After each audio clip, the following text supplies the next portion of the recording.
মুহররম মাস শুরু হলো, কি এ মাসের কি বিশেষ কোনো ফজিলত আছে? এ মাসের করণীয় বর্জনীয় সম্পর্কে জানাবেন। হিজরি নববর্ষ উদযাপনের শরীয়ত সম্মত পদ্ধতি কি? মুহররম মাসে আজকে প্রথম দিনটি গত হলো, অর্থাৎ 1447 হিজরি সালের প্রথম দিনটি আজকে গত হলো এবং ইতিমধ্যে দ্বিতীয় তারিখ অর্থাৎ 2রা মুহররম শুরু হয়ে গেছে।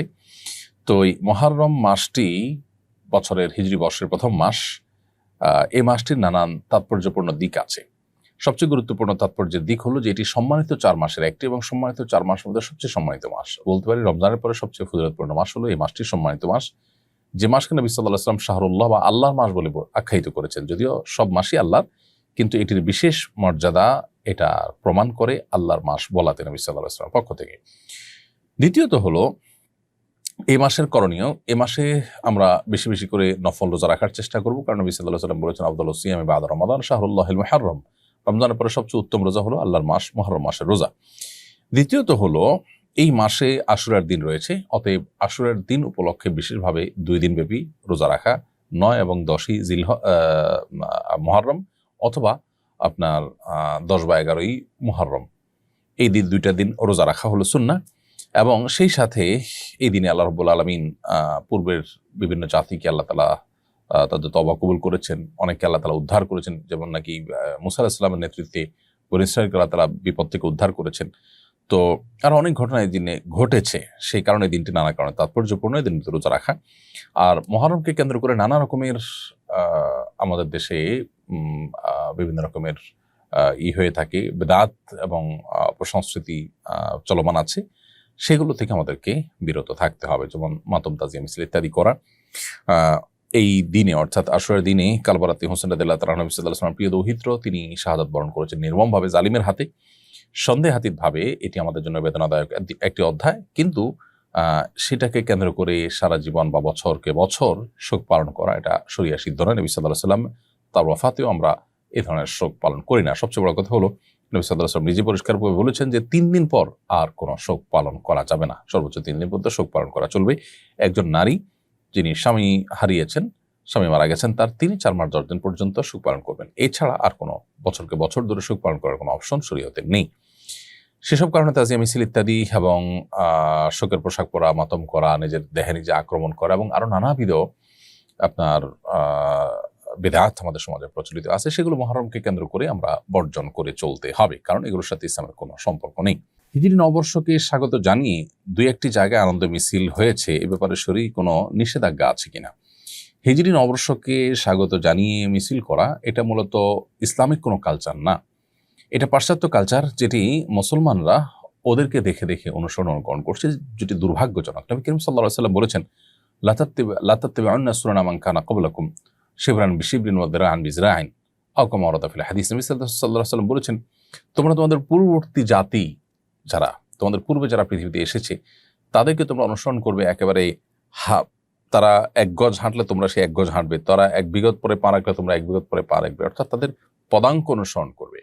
তখন সাহাবা ইকরাম বলেছিলেন, হে আল্লাহর রাসূল, তারা কি ইহুদিরা? নবী সাল্লাল্লাহু আলাইহি ওয়াসাল্লাম বলছেন, হ্যাঁ, তারা ছাড়া কারা?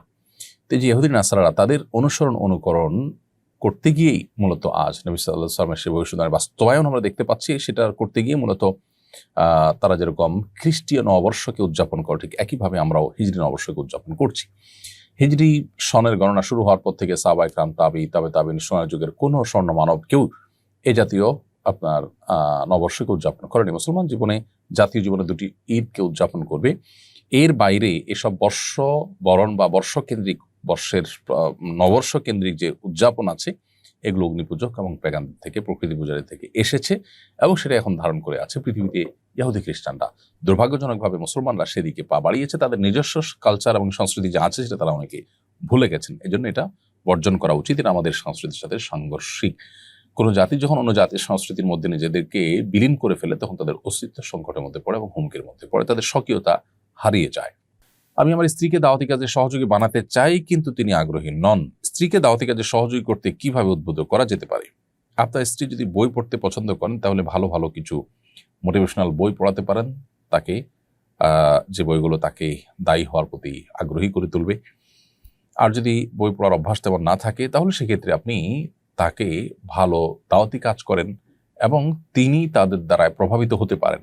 এরকম ব্যক্তিদের সাথে তার পরিচিতি যেন ঘটে, তার সাথে ওঠা বসা যেন ঘটে, সেই ব্যবস্থা আপনি করবেন, সেই উদ্যোগ আপনি নেবেন। যদি সেটা নেন, ইনশাআল্লাহ আশা করা যায় যে আপনি তাকে দাওয়াতের পথে আনতে পারবেন। আমি 25 বছর বয়সী একজন যুবক, আমার পরিবার বারবার বিয়ের জন্য চাপ দিচ্ছে, কিন্তু আমি এখনো মানসিকভাবে প্রস্তুত নই এবং দিনদার কোনো পাত্রীর খোঁজও পাইনি। আমি চাই সময় নিয়ে সিদ্ধান্ত নিতে, কিন্তু এতে পরিবার আমার প্রতি বিরক্ত। আমি কি গুনাহগার হচ্ছি? এটা কি পিতামাতার অবাধ্যতা হিসাবে বিবেচিত হবে? যদি আপনি 25 বছর বয়সী যুবক হয়ে থাকেন, তাহলে বিবাহের যথেষ্ট বয়স আপনার হয়ে গেছে। এমত অবস্থায় আপনার চরিত্র হেফাজতের জন্য বিবাহ করাটাই হলো শরিয়ার নির্দেশনা। সেক্ষেত্রে আপনার পরিবার যখন বিবাহের জন্য আপনাকে চাপ দিচ্ছেন, তাহলে সেটা শরিয়ার চাহিদাকেই তারা বাস্তবায়ন করতে চাচ্ছেন, তাদের এই চাপ দেওয়াটা অযৌক্তিক নয়। এখন প্রশ্ন হলো যে আপনি এই মুহূর্তে বিবাহ করার জন্য শারীরিকভাবে প্রস্তুত কিনা। শরিয়ার দৃষ্টিকোণ থেকে মোহর এবং স্ত্রীর ডাল ভাত জোগাড় করার মতো অবস্থা থাকলেই আপনি বিবাহ করতে পারেন। বিশেষ করে যদি চরিত্র হেফাজত করাটা ডিফিকাল্ট হয়, যুগে সবার জন্য ডিফিকাল্ট, পরিবেশটাই অত্যন্ত চ্যালেঞ্জিং। তো এই পরিবেশে যদি আপনি বিবাহ করলে আপনার ইমান, আমল, আপনার তাকওয়া, চরিত্র হেফাজত করতে সহজ হয়, তাহলে বিবাহ করাটা আপনার কর্তব্য। একদিকে আপনি উপযুক্ত বয়স হয়েছে আপনার, দ্বিতীয়ত হলো বাবা মার নির্দেশ আছে, তৃতীয়ত হলো আপনার বিবাহের নিড আছে, এবং চতুর্থত হলো আপনার সামর্থ্য আছে। তাহলে আপনার তাদের এই নির্দেশনাকে ডিনাই করাটা অন্যায়।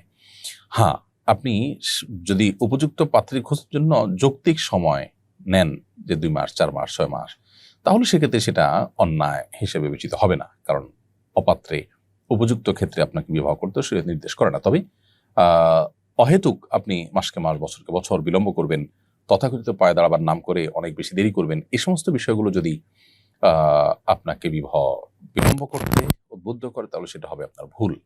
তবে বাবা মার এই নির্দেশনা আপনার জন্য মানাটা ফরজ নয়, বিশেষ করে যখন সেটি বাস্তবায়ন করাটা আপনার জন্য চ্যালেঞ্জিং। আপনি দিনদার পাত্রী পাচ্ছেন না, একটু সময় নিচ্ছেন, খুঁজছেন, তাহলে এক্ষেত্রে আপনার বাবা মার চাপাচাপিতে আপনার বদ্দিনদার কোনো মেয়ে, জেনাতনের কোনো মেয়ে বিয়ে করতে আপনি বাধ্য নন। এটি হলো মৌলিক কথা।